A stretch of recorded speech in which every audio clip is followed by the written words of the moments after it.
میں CSS کے امتحان میں بار بار فیل ہو رہا تھا اور مایوس ہو کر خودکشی کرنے دریا پر گیا۔ وہاں ایک اندھی فقیرنی بیٹھی تھی جس نے مجھے روک لیا اور ایک سوکھی روٹی کھلا کر دعا دی۔ میں گھر واپس آ گیا۔ اگلی بار میں پورے ملک میں ٹاپ کر کے SP بن گیا تھا۔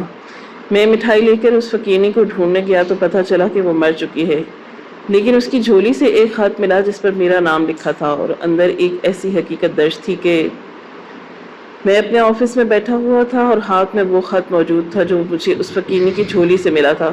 میرے دماغ میں عجیب عجیب خیالات آ رہے تھے، دل زخموں سے بھرا ہوا تھا۔ کیا مجھے اس خط کی تحریر پر غور کرنا چاہیے یا نظر انداز کر کے آگے بڑھ جانا چاہیے؟ میں ایک بڑا افسر بن چکا ہوں اور اتنا بڑا گھر گاڑی سب میرے پاس ہے۔ کیا مجھے اس فقیرنی کی ہدایت پر عمل کرنا چاہیے؟ اگر اماں بابا کو اس بات کا علم ہوا میں ایک فقیرنی کی بیٹی کو اپنی زندگی میں شامل کرنے کا ارادہ رکھتا ہوں تو کیا وہ میری بات سنیں گے؟ کیا مجھے اس بات کی اجازت دی جائے گی کہ میں اسے اپنا ساتھی بنا لوں؟ دیگر خیالات میرے دماغ میں آ گئے، لیکن ہر بات ایک بات پر حاوی تھی۔ اس عورت کی وجہ سے آج میں اس مقام پر پہنچا تھا۔ میں خودکشی کے کارگاہ آ گیا تھا اور اپنے آپ کو ختم کرنا چاہتا تھا۔ ایک وہی عورت تھی جس نے میرا ہاتھ تھاما اور مجھے سیدھی راہ دکھائی۔ تم جو کر رہے ہو وہ غلط ہے۔ جو اللہ پر بھروسہ رکھتے ہیں، اس سے مدد مانگتے ہیں، ان لوگوں کو رب العالمین بہترین نوازتا ہے۔ اس کی بات سن کر میں نے فوراً نفی کی تھی۔ ایسا نہیں تھا کہ اللہ تعالیٰ ان لوگوں کے نہیں نوازتا جو محنت کرتے ہیں، اللہ ان کو نوازتا ہے جو پیسہ کھلاتا ہے۔ میرے ساتھ ہی ہمیشہ برا ہوتا ہے۔ اتنی محنت کے بعد بھی مجھے صرف اور صرف فیل کیا گیا۔ ہر بار میں نے محنت کی لیکن ہر بار مجھے دھتکار دیا گیا۔ میں کیوں زندہ رہوں؟ تب اس عورت نے مجھے بتایا کہ تم نے ہمیشہ خود پر بھروسہ رکھا۔ تم نے بولا کہ میں محنت کر کے آگے بڑھوں گا۔ بے شک تم محنت کرو گے لیکن اس پاک ذات پر یقین بھی کرو۔ اگر میں محنت کروں گا اور میرا یقین اللہ پر پختہ ہوگا، میں اس سے مانگتا رہوں گا تو وہ مجھے ضرور عطا کرے گا۔ اس فقیرنی نے اسی وقت میرے لیے ہاتھ اٹھا کر دعائیں کی اور آسمان کی جانب دیکھتے ہوئے بولی، میں تجھے دعا دیتی ہوں، خدا تجھے اس منزل میں کامیاب کرے، تو ایک اعلیٰ درجے کا افسر بنے، لوگوں کے لیے رہنما بنے، مگر مجھ سے وعدہ کر تو نے اگر اس امتحان کو پاس کیا میرے پاس لوٹ کر تو ضرور آئے گا، ایک دفعہ مجھ سے ملے گا، میرا شکریہ ادا ضرور کرے گا، اور ہاں میں اس دنیا میں نہ رہوں تو تجھے میری جھولی سے ایک خط ملے گا۔ وہ جھولی کہیں اور نہیں، اسی روڈ کے کسی حصے میں پڑی ہوئی ہوگی۔ اس جھولی میں ایک خط ہوگا، اسے پڑھ کر اس پہ ضرور عمل کرنا۔ تجھ سے اور کچھ نہیں مانگوں گی۔ مجھے اس عورت کی باتوں پر بالکل یقین نہیں تھا۔ میں ایک نہیں 3 بار فیل ہو چکا تھا۔ میں کیسے اس عورت کی باتوں پر یقین کر لیتا؟ لیکن اس کا پختہ یقین دیکھ کر میں خاموشی سے اس کے پاس بیٹھ گیا تھا، اور وہ عورت نابینا تھی، اسے کچھ نظر نہیں آ رہا تھا۔ میں ایک پل کے اس کے پاس کھڑے ہو کر چھلانگ لگا رہا تھا جب وہ کہاں سے آئی اور مجھے پیچھے سے تھام لیا۔ جب اس کے نزدیک بیٹھ گیا اس نے مجھے ایک سوکھی روٹی دی اور نرمی سے بولی، اسے کھاؤ اور اللہ سے دعا مانگو۔ جب تم اللہ سے دعا مانگو گے تمہیں بہت کچھ ملے گا۔ نہ جانے کیوں اس پل میرا دل بہت غمگین ہو رہا تھا۔ مجھے کوئی ایک ایسی انسان اپنے ارد گرد چاہیے تھا جو مجھ پر بھروسہ کرے، مجھے مرنے نہ دے، مجھے روک لے، مجھے سمجھائے، اور وہ کام اس اندھی فقیرنی نے کیا۔ میں نے وہ روٹی کھائی تھی اور چلا گیا۔ دن رات میں نے محنت کی تھی اور ساتھ 5 وقت نماز ادا کی تھی، قرآن پڑھا تھا اور اللہ سے گڑ گڑا کر دعائیں مانگی تھی۔ اے میرے اللہ، میرے ساتھ ایسا سلوک نہ کر، تو رحیم ہے، تو کریم ہے، تو دلوں کے حال واقف ہے۔ اے پروردگار، میرے ساتھ یہ ناانصافی مت کر۔ تجھے تیرے حبیب کا واسطہ، ان پاک دامن عورتوں کا واسطہ جو اس دنیا میں تیری بندگی کرتی ہیں، تیرے نبیوں کا واسطہ، تیرے پیغمبروں کا واسطہ، تیرے فرشتوں کا واسطہ، اے میرے اللہ، مجھے اس امتحان میں پاس ہونا، مجھے فیل نہیں ہونا۔ مجھے کئی لوگوں کو جواب دینا ہے، اگر میں فیل ہو گیا اب میں خود کو نہیں بچا پاؤں گا۔ یہ آخری موقع میں صرف تیرے اوپر بھروسہ کر کے خود کو دے رہا ہوں۔ اگر میرا بھروسہ ٹوٹ گیا میں کبھی جڑ نہیں پاؤں گا۔ اے پروردگار، میرے لیے آسانی پیدا کر۔ میں نے دن رات ایک کیا تھا اور اتنی محنت کی تھی کہ جب میرا CSS کا امتحان آیا میری آنکھوں کے نیچے ڈارک سرکل ہو گئے، بال جھڑنے لگے، ہاضمہ خراب ہو چکا تھا، نیند اڑ گئی تھی، چین چھن گیا تھا، لیکن میں نے ہمت نہیں ہاری، اور اللہ کی کرنی ایسی ہوئی کہ جس روز امتحان کا رزلٹ آیا میں مسجد میں ہی تھا۔ مجھے معلوم ہی نہیں تھا کہ میں امتحان میں ٹاپ کر چکا ہوں، پورے ملک میں پہلے نمبر پر آیا تھا۔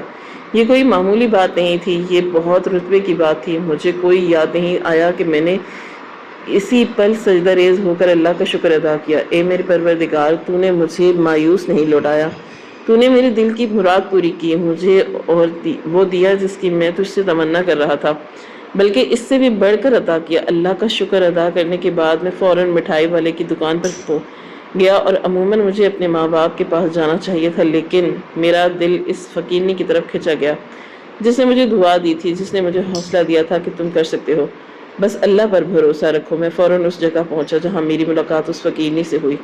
وہاں وہ موجود نہیں تھی، محض ایک جگہ اس کا جھولا رکھا ہوا تھا۔ میرا دل دھک سے رہ گیا۔ میں نے پاس موجود گھومتے بھکاریوں سے اندھی فقیرنی کے بارے میں پوچھا۔ ایک شخص نے مجھے بتایا کہ وہ روڈ ایکسیڈنٹ میں انتقال کر گئی، بہت ہی بری حالت میں تھی، اب تدفین وغیرہ بھی ہو چکی ہے۔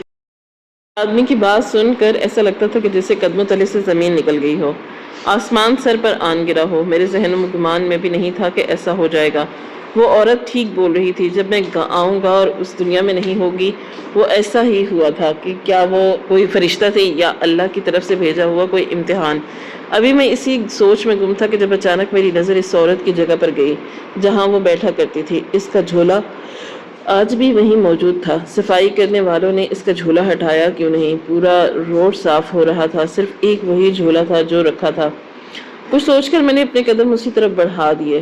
ہو سکتا ہے وہ جھولا صرف میرے لیے ہی رکھا گیا ہو، کیونکہ اس عورت نے بولا تھا کہ اگر میں اس دنیا میں نہیں رہی تو میرے جھولے میں ایک خط ملے گا، اور اس خط میں جو تحریر ہو اس پر عمل کرنا۔ میں نے وہ جھولا اٹھا لیا، اندر جھانک کر دیکھا، ایک سوکھی روٹی، خط، کچھ پیسے رکھے ہوئے تھے۔ میرا دل زور زور سے دھڑکا۔ وہ عورت کیا مستقبل کا حال جانتی تھی؟ لیکن ایسا ممکن نہیں تھا، غیب کا علم سوائے اللہ کے اور کسی کے پاس نہیں ہے۔ میں نے دھڑکتے دل کے ساتھ اس خط کو کھول لیا تھا، اور جیسے ہی میری نظر تحریر پر گئی میری آنکھیں چار ہونا شروع ہو گئی تھی۔ اس خط میں لکھا تھا، میں جانتی ہوں جب تمہیں یہ خط ملے گا میں اس دنیا میں نہیں ہوں گی۔ مجھے معلوم ہے جب تم کامیاب ہو جاؤ گے مجھ سے ملنے ضرور آؤ گے، لیکن مجھے اس بات کا بخوبی علم ہے جب تک تم آؤ گے میں یہاں موجود نہیں ہوں گی۔ میں یہ نہیں کہتی تمہاری کامیابی میں میرا ہاتھ ہے، لیکن اتنا ضرور کہوں گی کہ تم خودکشی کر رہے تھے اور میں نے تمہاری جان بچائی تھی۔ دیکھو میں تم سے زیادہ نہیں مانگوں گی، بس اتنا چاہتی ہوں میری بیٹی سے شادی کر لو۔ وہ بہت نیک ہے، اس نے کبھی کسی کے سامنے ہاتھ نہیں پھیلایا، وہ صرف اللہ سے مانگتی ہے، بہت معصوم ہے، کم عمر ہے، تمہارے ساتھ جوڑی بہت اچھی لگے گی۔ گوری چٹی ہے، کپڑے بھی صاف ستھرے پہنتی ہے، آخر نماز پڑھتی ہے۔ میں نے نیچے ایڈریس لکھا ہے، تم اس جگہ چلے جانا، جھونپڑی میں میری بیٹی تمہیں ملے گی۔ تم اسے صرف اتنا کہنا کہ تمہاری ماں نے مجھ سے بولا تھا کہ جب میں کامیاب ہو جاؤں تم سے نکاح کر لوں، اور اسے بتانا کہ میرا نام نور جہاں ہے، تمہیں نور جہاں نے بھیجا ہے۔ مجھے سب شنو کہتے ہیں، مگر میری بیٹی مجھے نور جہاں کے نام سے پکارتی ہے۔ مجھے یقین ہے تمہاری بات پر وہ ایمان لے آئے گی، کیونکہ یہ نام سوائے اس کے اور میرے اب صرف تمہیں پتا ہے، یا یہ جو خط لکھ رکھا ہے اسے معلوم ہے۔ میں تمہارے ساتھ زور زبردستی نہیں کر رہی، ہاں بس تم سے امید کر رہی ہوں تم میری بات ضرور سنو گے۔ اللہ تمہارا نگہبان۔ اگر شادی کر لو میری بیٹی کو بہت خوش رکھنا، یاد رکھو تمہاری قسمت بدل جائے گی، تمہیں مزید عروج حاصل ہوگا۔ اللہ حافظ، تمہاری خیر خواہ۔ مجھے اس وقت کچھ سمجھ نہیں آیا میں کیا کروں، دل اتنی زور زور سے دھڑک رہا تھا کہ اس کی آواز مجھے اپنے کان میں گونجتی محسوس ہوئی۔ میری آنکھیں نم ہو رہی تھی، دل پریشان تھا، کیا مجھے واقعی اس عورت کی بات مان لینی چاہیے؟ کیا مجھے اس بتائے ہوئے ایڈریس پر پہنچ جانا چاہیے؟ اس وقت میرے دماغ میں کوئی خیال نہیں آ رہا تھا، دماغ بالکل خالی ہو چکا تھا، آنکھوں کے سامنے اندھیرا چھا گیا تھا۔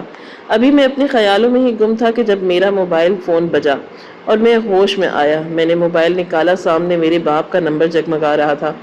میں یس کر کے فون کان پر لگا چکا تھا۔ میں ہیلو کہتا جب اس کی پرجوش آواز میرے کانوں کے پردے سے ٹکرائی تھی۔ سلمان، تم نے پورے ملک میں ٹاپ کیا، تم کہاں ہو؟ میں مسجد گیا، تمہارے دوستوں کے پاس گیا، لیکن تم کہیں پر بھی نہیں تھے۔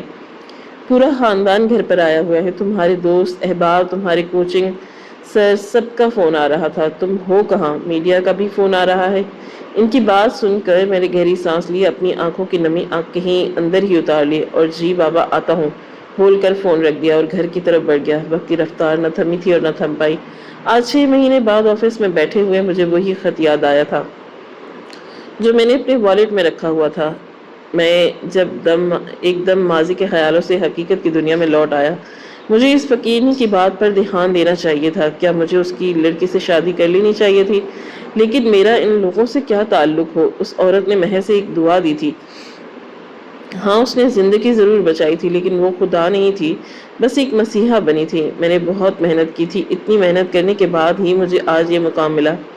دن رات ایک کیا تھا، میں اپنی محنت کا کریڈٹ کسی اور کو نہیں دینا چاہتا تھا۔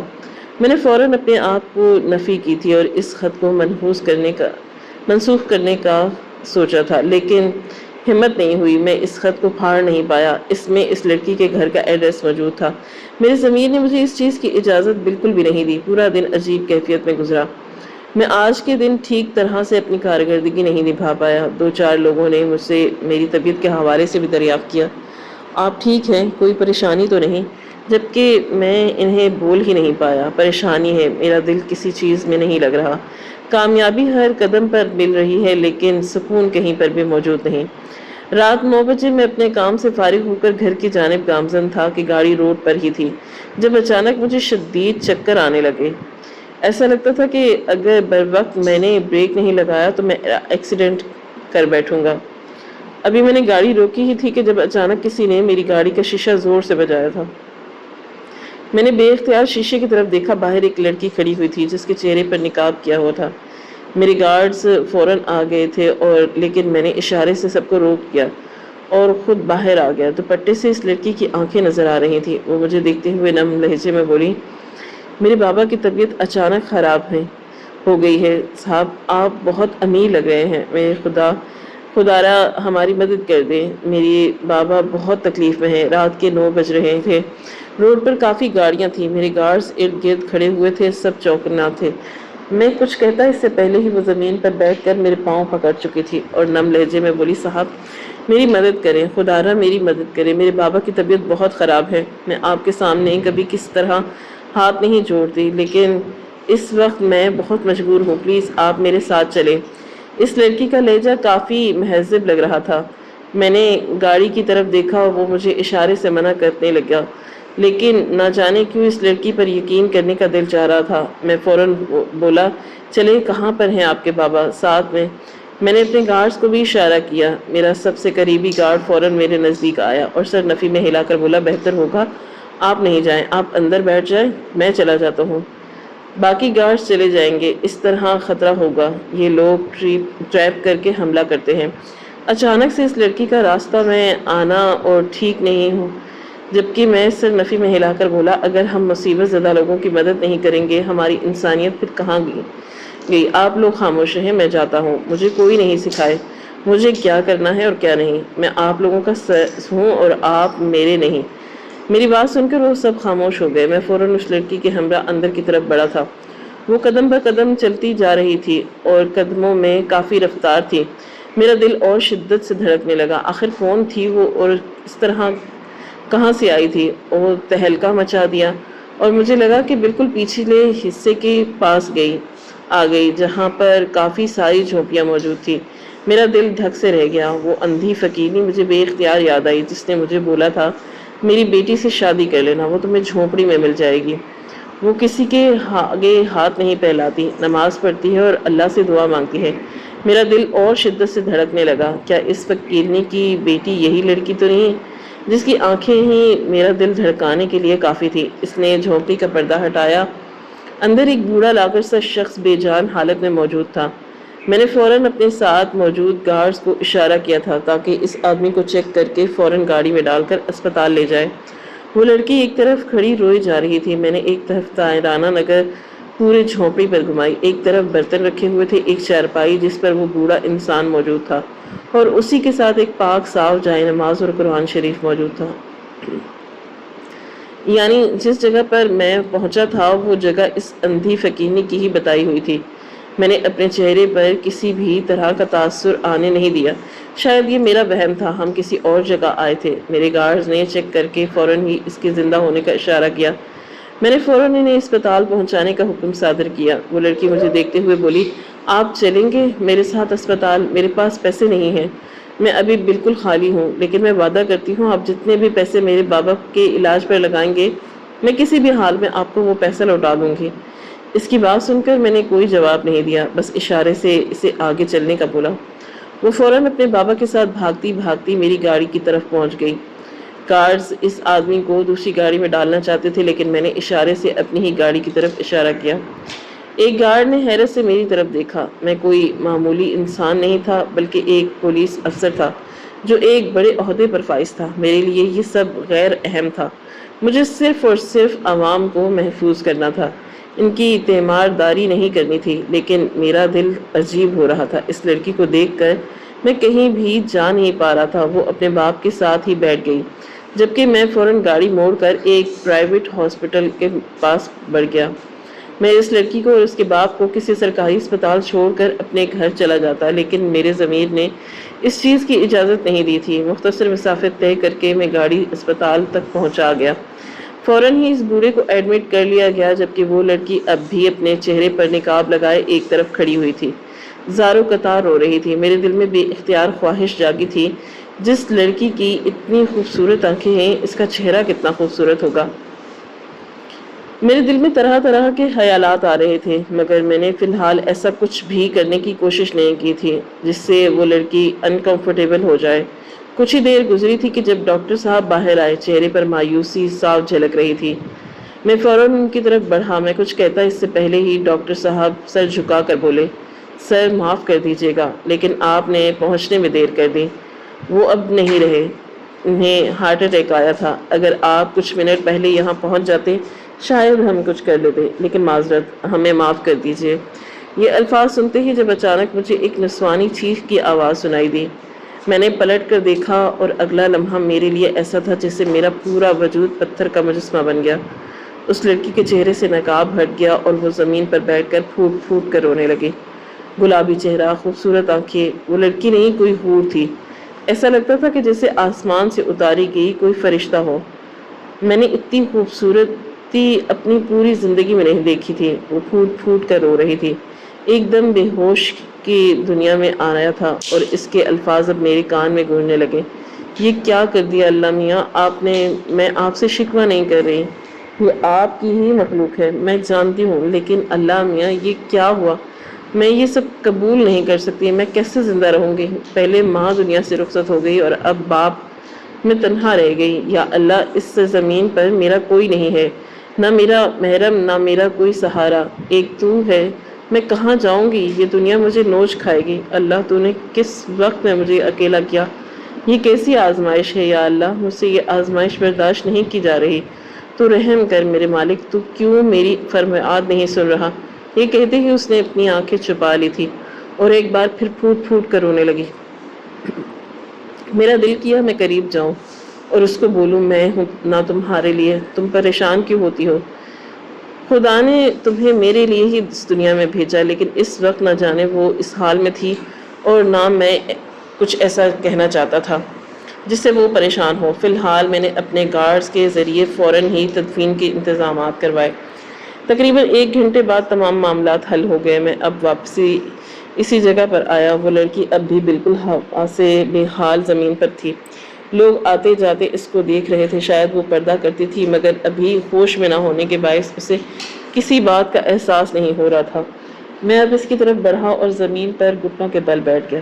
چند لمحے تک قریب سے اس کا معصوم گلنار چہرہ دیکھا اور اب اسے پکارتے ہوئے بولا، بات سنو لڑکی، ہم اسپتال میں ہیں، شاید تم پردہ کرتی ہو، ہوش کرو، لوگ تمہیں دیکھ رہے ہیں۔ میری آواز اس کی بہت نزدیک گونجی تھی، شاید اسی لیے اس کو ہوش آنا شروع ہوا۔ وجود میں جنبش ہوئی، اس نے اب میری طرف غور سے دیکھا۔ کچھ دیر تک وہ خالی خالی نظروں سے مجھے دیکھتی رہی اور اب شاید اسے بھی اپنی موجودگی کا احساس ہونے لگا۔ اس نے بے اختیار چہرے پر دوپٹہ گرا لیا اور فوراً زمین سے کھڑی ہو گئی۔ میں بھی ابھی کھڑا ہوا تھا اور فاصلہ اختیار کر لیا۔ میں اس لڑکی کے بے خیالی کا بالکل فائدہ نہیں اٹھانا چاہتا تھا۔ میں سر جھکا کر بولا، میں جانتا ہوں آپ کے لیے یہ بہت بڑا صدمہ ہوگا۔ پہلے ماں چلی گئی بابا، لیکن محترمہ یہ سب اللہ کی مخلوق ہیں، جیسے آپ نے بھی کچھ دیر پہلے بولا تھا۔ اب آپ کو حوصلہ کرنا ہوگا۔ میں نے تدفین کے تمام تر مراحل طے کر لیے ہیں، بس اب آپ کی اجازت درکار ہے۔ اس نے نظریں اٹھا کر مجھے دیکھا اور نرمی سے بولی، آپ کی ہمیشہ احسان مند رہوں گی۔ اگر میرے بابا کی تدفین رات میں ہی ہو جائے بہت اچھا ہو جائے، جتنا جلدی مردہ مٹی میں چلا جائے اتنا اچھا ہوتا ہے۔ وہ لڑکی واقعی دین کا علم رکھتی تھی۔ میں نے بنا کچھ بھی کہے خاموشی سے اس کے تمام کام کرنا شروع کر دیا۔ میرے گارڈز اور کچھ دوست احباب کو میں تدفین میں فون کر کے بلایا اور ہم مردوں نے مل کر تدفین کی۔ میں نے اپنے ہاتھوں سے رات کے اندھیرے میں اس کے بابا کی میت کو قبر میں اتارا۔ دل عجیب ہو رہا تھا لیکن یہ کام میں فرض سمجھ کر رہا تھا۔ وہ لڑکی میرے ساتھ ہی کھڑی تھی، ایک طرف کھڑی تمام معاملہ دیکھ رہی تھی۔ تدفین کے بعد میرے دوست مجھ سے مل کر جانا شروع ہو گئے تھے۔ اب قبرستان میں صرف میں، میرے گارڈز اور وہ لڑکی رہ گئی۔ وہ اب مجھے قریب آئی اور سر جھکا کر بولی، آپ کا بہت شکریہ صاحب، میں آپ کی بہت احسان مند ہوں، آپ نے میرا اتنا ساتھ دیا، یہی کافی ہے، آپ جا سکتے ہیں، رات کافی ہو چکی ہے، آپ کو بھی 100 طرح کے کام ہوں گے، میری وجہ سے آپ پریشان ہوں گے۔ اس لڑکی کی بات سن کر میں بے اختیار بولا، آپ کہاں جاؤ گی؟ میرا کہنے کا مطلب ہے وہاں پر سینکڑوں کے حساب سے جھونپڑی موجود ہے اور وہاں مرد حضرات بھی ہوں گے جو آپ پر غلط نگاہ رکھیں گے۔ آج کے دور میں مرد کھلے چہرے والی سے زیادہ بند چہرے والی کو طاق میں رکھتے ہیں۔ اسے تجسس رہتا ہے آخر اس نقاب کے پیچھے اصل چہرہ کیا ہے۔ میں آپ سے کوئی ایسی بات نہیں کرنا چاہتا تھا جو آپ کو خوفزدہ کرے، میں آپ کو صرف ایک آفر کر رہا ہوں۔ اگر آپ میرے گھر چلنا چاہیں، آپ کے لیے میرے گھر کے دروازے کھلے ہیں۔ میرے گھر میں میرے والدین ہیں، میری بہن ہے، میرے بابا ہیں، گارڈز ہیں، آپ کے ساتھ کچھ نہیں ہوگا، آپ محفوظ ہوں گی۔ میری بات سن کر بولی، آج اگر اللہ تعالیٰ نے میری مدد کی ہے تو اللہ تعالیٰ آگے بھی میری مدد کریں گے۔ وہ رب مہربان ہے اور حفاظت کرنے والا، مجھے میرے اللہ پر پورا بھروسہ ہے۔ مجھے علم ہے لوگ میری طاق میں ہیں اور ہو سکتا ہے بہت سے لوگ مجھ پر گندی نظر رکھ کر بیٹھے ہوں، لیکن میں اس طرح کسی کے گھر نہیں جا سکتی، میرا ضمیر مجھے اس بات کی اجازت نہیں دیتا۔ آپ کا احسان ہے، زندگی رہی تو آپ کا یہ احسان ضرور اتاروں گی۔ یہ کہہ کر وہ جانے لگی جب اچانک میں اس کی پشت دیکھ کر بولا، مجھے نور جہاں بیگم نے بھیجا ہے۔ انہوں نے بولا تھا اگر میں اس دنیا سے رخصت ہو جاؤں، میری بیٹی سے شادی کر لینا، اسے اپنا محرم بنا لینا، تو مجھ سے شادی کرو گی؟ میرے الفاظ سن کر اس کے قدم وہیں جم گئے۔ میں نے جو سوچا تھا وہی ہوا۔ وہ اور کوئی نہیں بلکہ اس اندھی فقیرنی کی بیٹی تھی جس بے چینی میں مبتلا تھا۔ جب سے میں اس لڑکی سے ملا وہ بے چینی کہیں ختم ہو گئی، بلکہ صرف اس لڑکی کو ہی سوچے جا رہا ہوں، اور بے اختیار پلٹی تھی اور مجھے دیکھتے ہوئے بولی، آپ وہی انسان ہو جسے ماں نے خودکشی کرنے سے روکا تھا اور اسے سوکھی روٹی کھلائی تھی اور دنیا اور دین سمجھنے کی ہدایت کی تھی؟ میں نے سر ہاں میں ہلایا۔ وہ بولی، میری والدہ نے بولا تھا کہ جب وہ اس دنیا سے چلی جائیں گی آپ آؤ گے، پھر آپ کیوں نہیں آئے؟ میں آپ کا انتظار کر رہی تھی۔ اس کی بات سن کر میرا سر شرمندگی سے جھک گیا، نہ جانے کیوں ایک عجیب سی کیفیت میرے پورے وجود پر طاری ہو گئی۔ وہ مزید بولی، آپ کب نکاح کرو گے مجھ سے؟ میں اب بھی آپ کے ہی انتظار میں تھی۔ آپ نے مجھے گھر چلنے کے لیے بولا، میں نے صرف اس لیے انکار کیا کیونکہ میرے دل میں یہی امید ہے اس جھونپڑی میں وہ شخص ضرور آئے گا۔ میری امی نے بولا تھا جب وہ آئے گا اس کے پاس ایک خط ہوگا، اور وہ تحریر مجھے یاد ہے جو اس خط پر انہوں نے لکھوائی تھی۔ اس کی بات سن کر میں نے اپنا والیٹ کھولا اور خط اس کی طرف بڑھا دیا۔ وہ دھیرے دھیرے خط پڑھنا شروع ہو گئی۔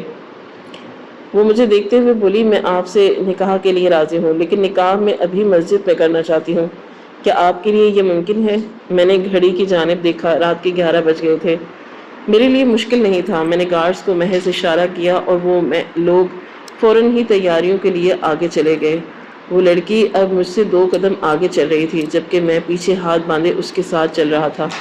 دل ابھی بھی سوالات سے گھرا ہوا تھا، آخر یہ لڑکی کون ہے؟ آخر یہ اتنی مختلف کیوں ہے؟ اتنی حسین کیوں ہے؟ نہ اس کا باپ اتنا خوبصورت ہے اور نہ وہ اندھی فقیرنی اتنی خوبصورت تھی۔ پھر یہ کون ہے؟ میرے دماغ میں طرح طرح کے خیالات آ رہے تھے، لیکن فی الحال میں نے ایسا کچھ بھی نہیں کہا تھا جو اس لڑکی کو پریشان کرتا۔ کچھ ہی دیر کے بعد ایک مسجد میں بیٹھے ہوئے مولوی صاحب مجھ سے اب چھوٹے چھوٹے سوالات کر رہے تھے اور فارم فل کر رہے تھے۔ چند لمحے بعد انہوں نے اس لڑکی کو دیکھا تھا اور بولے، آپ کا نام کیا ہے اور یہ نکاح آپ اپنی مرضی سے کر رہی ہیں؟ اس لڑکی نے سر ہاں میں ہلایا اور انہیں دیکھتے ہوئے بولی کہ جی یہ میری اپنی مرضی سے ہو رہا ہے، میرا نام قرۃ العین ہے اور والدین کا نام خاور مبین۔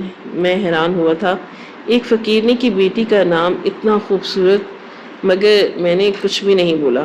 کچھ ہی دیر کے بعد مولوی صاحب نے ہم دونوں کا نکاح پڑھوا دیا اور وہ لڑکی میرے نکاح میں آ گئی تھی۔ دعا مکمل ہونے کے بعد میں اسے لیے باہر آ گیا۔ جو خود اعتمادی اب میں اس کی چال میں دیکھ رہا تھا، خود ایک لمحے کے لیے حیران ہوا۔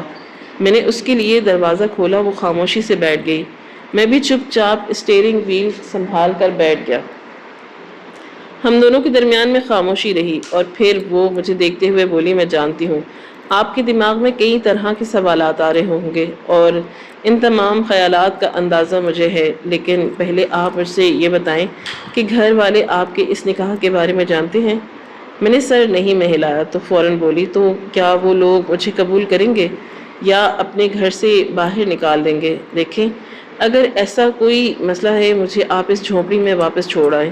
میرے لیے کوئی مسئلے کی بات نہیں، کیونکہ مجھے معلوم ہے میرا اللہ میری حفاظت کرے گا اور میرا شوہر بھی میری حفاظت کرے گا۔ اس کی بات سن کر میں فوراً بولا، تمہیں کوئی کچھ نہیں بولے گا، جو بھی بات ہوگی میں سنبھال لوں گا، لیکن ہاں میں تم سے کچھ سوالات ضرور پوچھوں گا، اس لیے تم ذہنی طور پر تیار ہو جاؤ۔ اس نے میری بات قابل کوئی جواب نہیں دیا۔ ہم کچھ ہی دیر میں گھر پہنچ گئے تھے۔ میں اسے سیدھا اپنے کمرے کی طرف بڑھا۔ جب میری امی نے مجھے پکارا، وہ شاید جاگی ہوئی تھی۔ مجھے ایک دم افسوس ہوا تھا کہ اس پر وہ کیوں اٹھی ہوئی ہیں، بلا وجہ اب پورا گھر جاگے گا اور تماشا ہوگا۔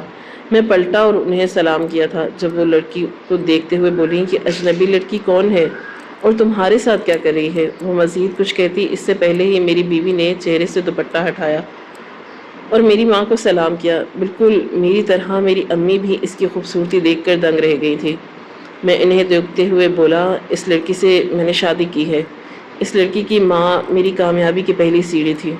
میں آپ سے بات کرتا ہوں قرۃ العین، تم میرے کمرے میں چلی جاؤ، اوپر جا کر پہلا والا کمرہ ہے، میرا ہی ہے۔ جبکہ وہ سر ہلا کر اوپر کی طرف چلی گئی۔ اس کے جاتے ہی میری ماں نے میرے سامنے سوالات کی ایک لمبی لسٹ رکھ دی۔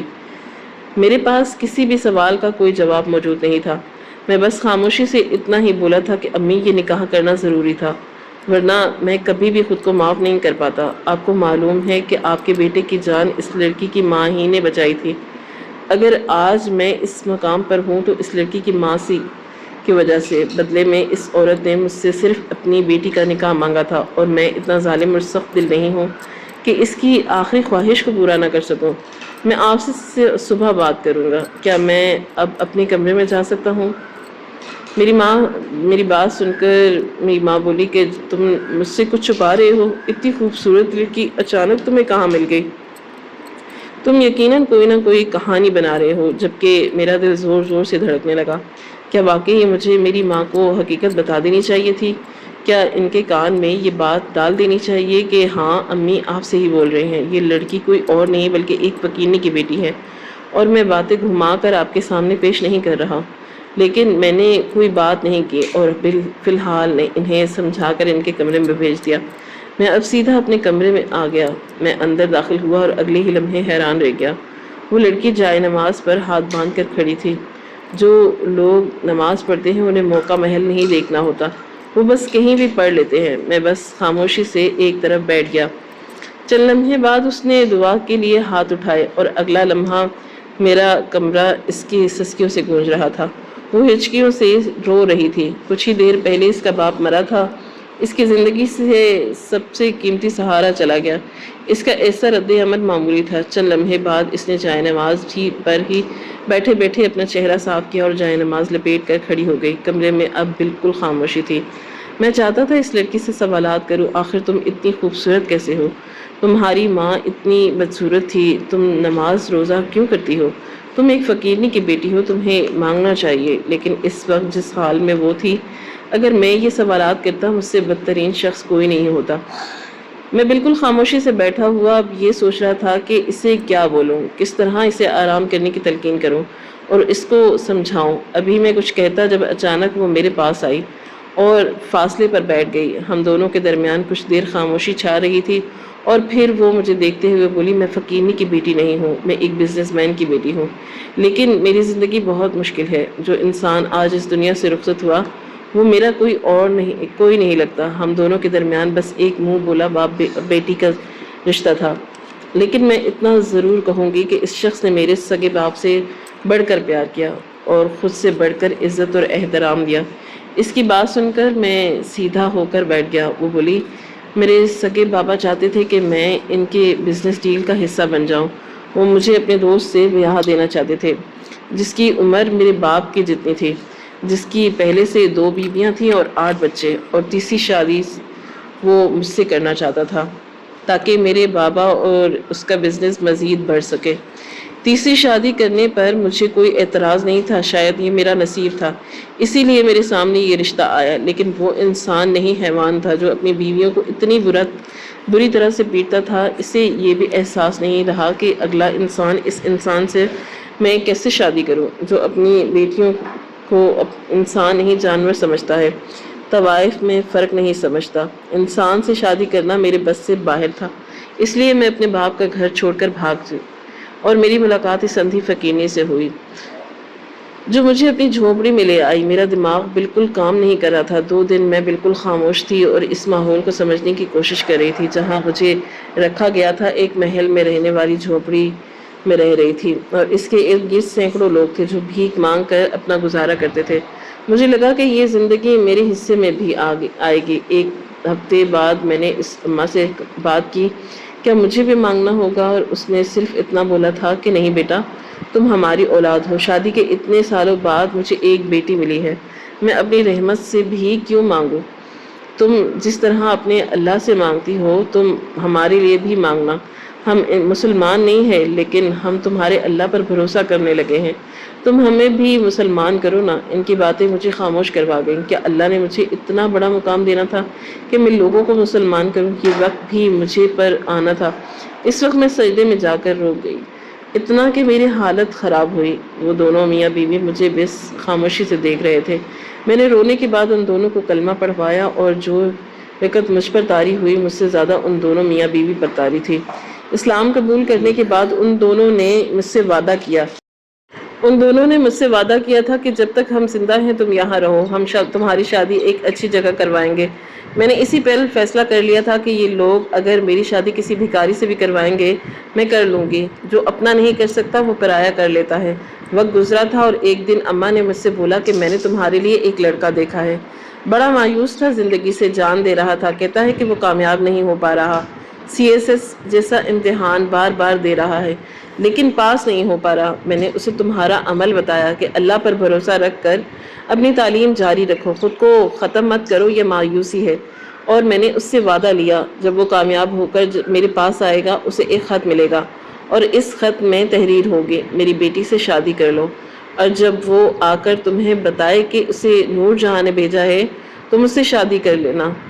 تو کیونکہ تم جانتی ہو میرا نام نور جہاں ہے اور یہ نام تم نے مجھے دیا ہے، اس کے علاوہ اس نام سے مجھے کوئی نہیں جانتا۔ قبرستان میں جب آپ نے مجھے بولا کہ آپ کو نور جہاں نے بھیجا ہے، ایسا لگا کہ میری ماں نے مجھے پاس کھڑی ہو کر بول رہی ہو، جا بیٹا تیرا دلہا مل گیا۔ اس لڑکی کی بات سن کر ایسا لگا کہ جس سے قدرت نے میرے چہرے پر تھپڑ مارا ہو۔ جو میں سوچ رہا تھا اس کے بالکل برعکس ہو، ہر حقیقت میرے سامنے آئی تھی۔ میں کسی فقیرنی کی بیٹی سے شادی نہیں کرنا چاہتا تھا، ہمارا گھرانہ الگ تھا اور اللہ نے میری شادی کسی فقیرنی کی بیٹی سے نہیں کروائی، اس نے میری شادی ایک بڑے خاندان کی سمجھدار لڑکی سے کروائی جو اللہ کو مانتی تھی، جس نے 2 لوگوں کو مسلمان کیا تھا۔ میں فوراً اس سے دعا مانگی تھی، معافی مانگی، اور میں نے تمہارے پاس آنے میں دیر کر دی، معاف کرنا۔ اس نے کوئی جواب نہیں دیا، بس میری طرف ہاتھ بڑھا کر اتنا بولی، تبھی مجھے دھوکہ نہیں دینا تھا، میرے پاس کوئی نہیں ہے سوائے تمہارے، اللہ کے بعد میں صرف تم پر بھروسہ کرتی ہوں، اور میں نے اسی پل وعدہ کر لیا تھا کہ میں تمہارا بھروسہ کبھی نہیں توڑوں گا، نہیں بلکہ تمہیں ہمیشہ جوڑ کر رکھوں گا۔ خدا کی کرنی ایسی ہوئی، میری ماں کو وہ لڑکی بہت پسند آئی تھی۔ قرۃ العین کو پسند نہ کرنا انسان کی سب سے بڑی بے وقوفی ہے۔ اتنی اچھی لڑکی، اتنی دیندار، اسے کون ناپسند کرتا؟ کچھ ہی وقت میں میرے گھر کا نظام بدل گیا، جہاں سرکشی تھی وہاں پر اب صرف اللہ کا نام تھا۔ ہر شخص اللہ پر بھروسہ کرنے لگا۔ میں آپ تمام سننے والوں کو یہی پیغام دینا چاہتا ہوں، جو لوگ اللہ تعالیٰ پر بھروسہ رکھتے ہیں انہیں رزق بھی ملتا ہے، انہیں اچھی عورت بھی ملتی ہے اور انہیں ایک اچھی زندگی بھی ملتی ہے۔ سوائے اللہ کے ہمیں کوئی کچھ نہیں دے سکتا، اس لیے اللہ کو ایک ماننا، اس پر بھروسہ کرنا انسان کو ہمیشہ ترقی کی بلندی پر پہنچا دیتا ہے۔ ناظرین، آپ کو آج کی کہانی کیسی لگی؟ کامنٹ باکس میں اپنی رائے کا اظہار ضرور کریں۔ خواہش صرف اتنی ہے کہ کچھ الفاظ لکھو جس سے کوئی گمراہی کے راستے پر جاتے جاتے رک جائے، اور نہ بھی رکے تو سوچ میں ضرور پڑ جائے۔ دوستوں، امید کرتی ہوں کہ آپ کو یہ کہانی پسند آئی ہوگا۔ کہانی پسند آئی ہو تو ویڈیو کو لائک کریں، کامنٹ کریں اور شیئر کرنا نہ بھولیں۔ اور ہاں، اگر آپ اس چینل پر نئے ہیں تو ہمارے چینل کو سبسکرائب کریں اور نوٹیفیکیشن کو ضرور دبائیں تاکہ آنے والی کہانی سب سے پہلے آپ کو مل سکے۔ ملتے ہیں کل نئی اور دلچسپ کہانی کے ساتھ۔ اللہ حافظ۔